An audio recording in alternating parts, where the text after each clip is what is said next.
দর্শক ভাই কান্না করেন না ভাই, ক্যান্সার আক্রান্ত রোগী মাসুদ রানা ভাই, সে বাঁচতে চায়। আমি আপনাদেরকে বলবো ভাই, আপনারা এই টাকাটি দিচ্ছেন, এই টাকাটি হাত লয়ে কান্দতেছে ভাই, এই টাকাতে কি হইব ভাই আমি বুঝতেছি না। তো ভাই এই টাকাতে তো কিছু হইব না ভাই। না না আমার তো আমি বলবো আপনাদেরকে, এই যে দেখেন এই আপনার এই টাকাটি দিচ্ছেন 1,20,000 টাকা, আমি আপনাদেরকে বলবো আপনারা চাইলে ভাই আরো টাকা দিতে পারবেন ভাই। আপনি কি কান্না করলে কি ভালো হবেন ভাই? আপনার কত টাকা লাগবে একটু বলেন। এই যে আমাদের ভিডিওটা যারা দেখতেছে ওদেরকে বলেন। ভাই আমার 10 লাখ টাকার মতো লাগবে, আমার বোন মেরু ট্রান্সপ্লান্ট একটা অপারেশন করা লাগবে। আমি আমি সবার কাছে আমি হাত জোর করে কই আপনারা আমার টাকার ব্যবস্থাটা করে দেন, আমারে বাঁচান ভাই, আমারে বাঁচান। তো আমরা আর পারতেছি না ভাই, ঢাকা চলে গেছিলাম, এই মাসুদ রানা ফোন দেবো বলতেছে ভাই আপনারা এই টাকাটি আপনারা ভিডিও দেখে দিছি, আর যদি একটা ভিডিও বানাই দেন তাহলে মনে হয় সাহায্য করবো। আমি বলছি যে ভাই এই এক ভিডিও তো বারবার মানুষ করলে সাহায্য করতে চাই না।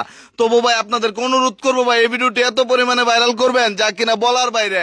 কারণ এই লোকটার মুখে একটু হাসি ফুটান, দেখেন এই ঘাটটা একবার অবজ হয়ে গেছে, এই পাশটা এই